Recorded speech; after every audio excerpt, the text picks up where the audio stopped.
O vestibular da FAMEMA mudou de banca. Sai a VUNESP e entra a FGV.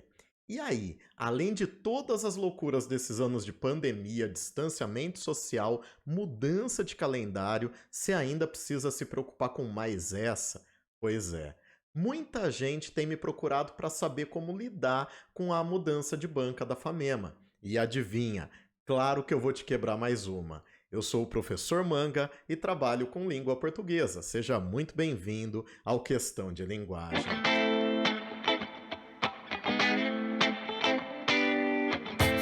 Nesse vídeo aqui, eu vou tirar 3 medos seus sobre a prova da FAMEMA feita pela FGV e, de quebra, vou te mostrar uma coincidência que você não vai acreditar. Então, primeiro, a mudança foi meio em cima da hora. Será que a prova vai ser zoada por isso? Claro que não.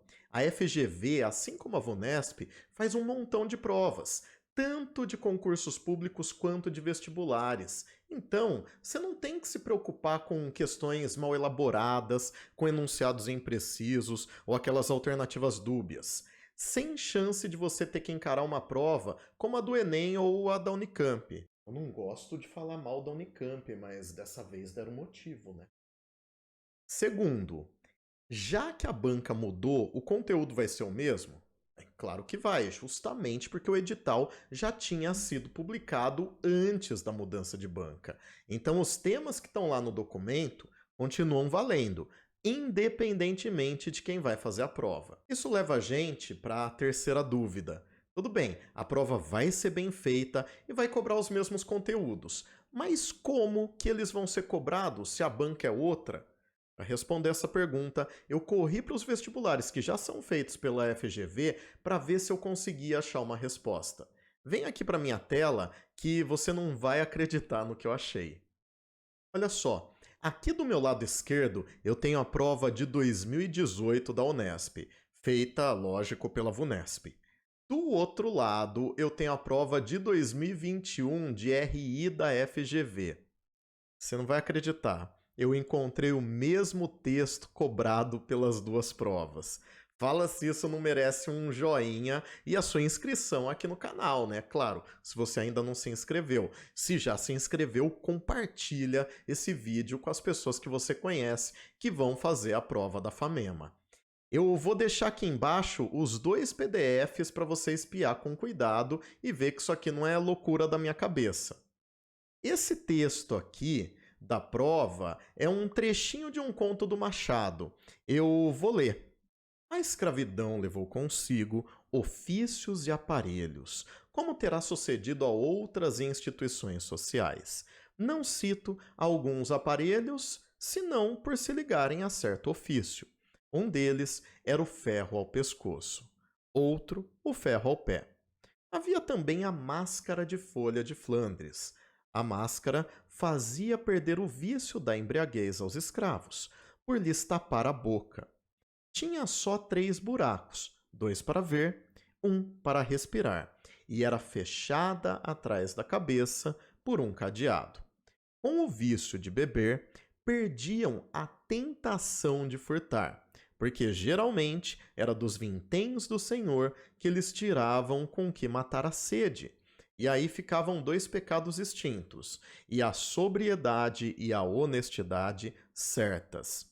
Era grotesca tal máscara, mas a ordem social e humana nem sempre se alcança sem o grotesco, e alguma vez o cruel. Os funileiros as tinham penduradas à venda na porta das lojas, mas não cuidemos de máscaras. Então aqui você percebe, né, um texto absolutamente irônico do Machado.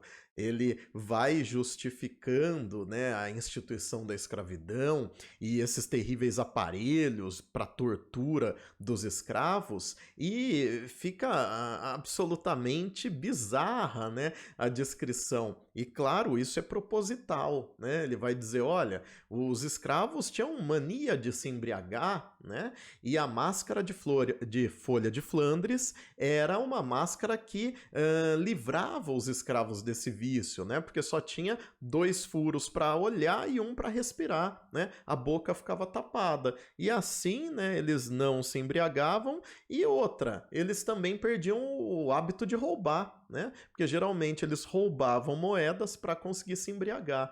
Então você vai percebendo aqui que o Machado vai tratando dessa instituição da escravidão de um jeito absolutamente irônico, né? Isso é marcado na obra do Machado e muito quando ele fala justamente dessa horrível instituição brasileira, né?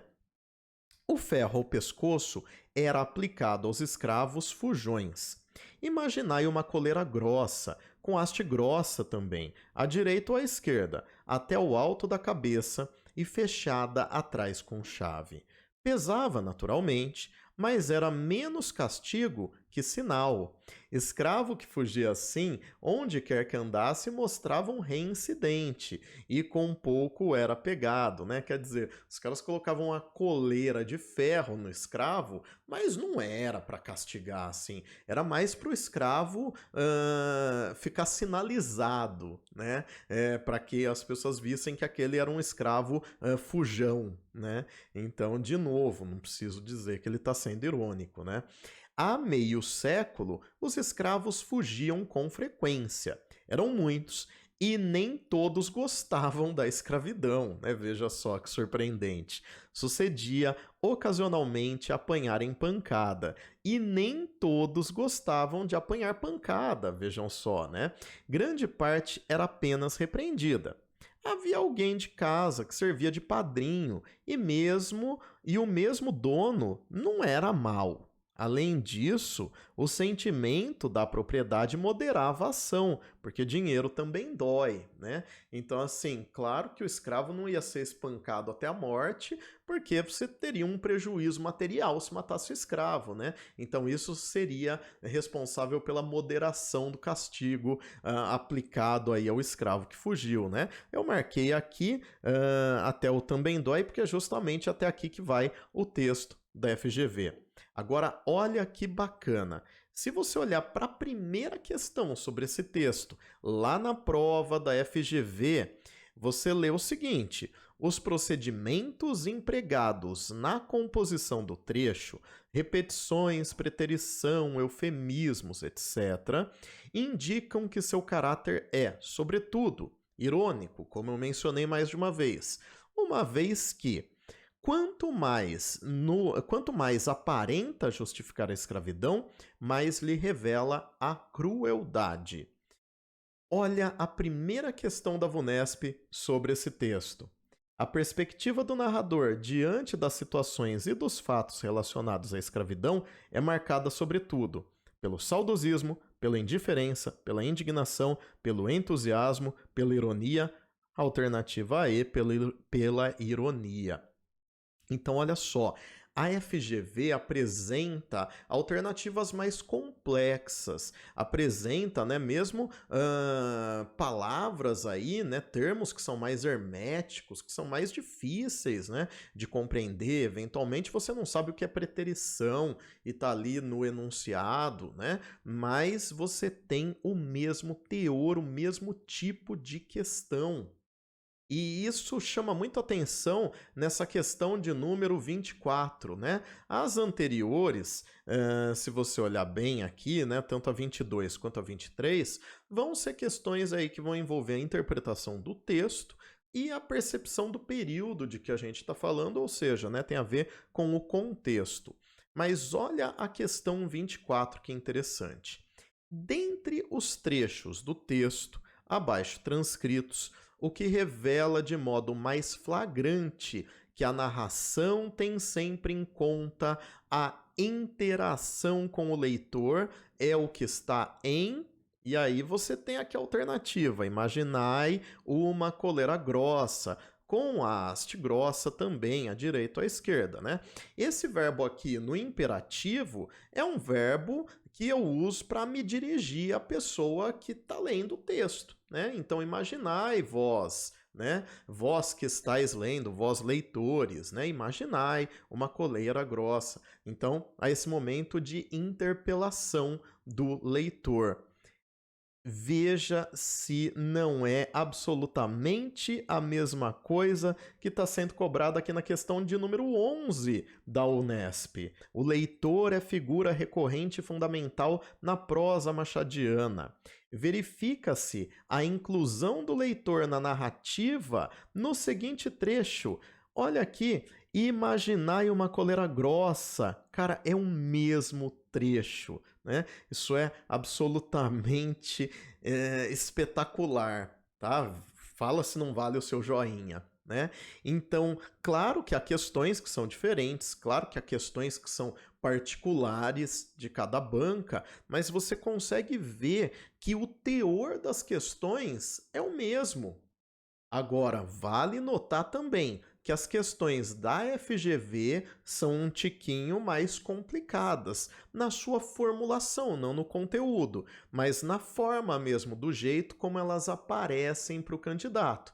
Então esteja preparado para encontrar uma prova com os mesmos conteúdos, só que com uma terminologia, com um vocabulário, né, com um léxico um pouquinho mais elaborado, com um registro um pouco mais elevado. Eu espero que esse vídeo aqui tenha te ajudado e eu espero que essa análise, sobretudo, sirva para te tranquilizar, tá? Então você está absolutamente pronto para fazer a prova da FAMEMA. Eu encontro vocês na resolução dessa prova em outros vídeos aqui do canal. Se você ainda não deixou o seu joinha, deixa, se inscreva para receber mais conteúdos desse tipo aqui. Valeu, tchau, tchau!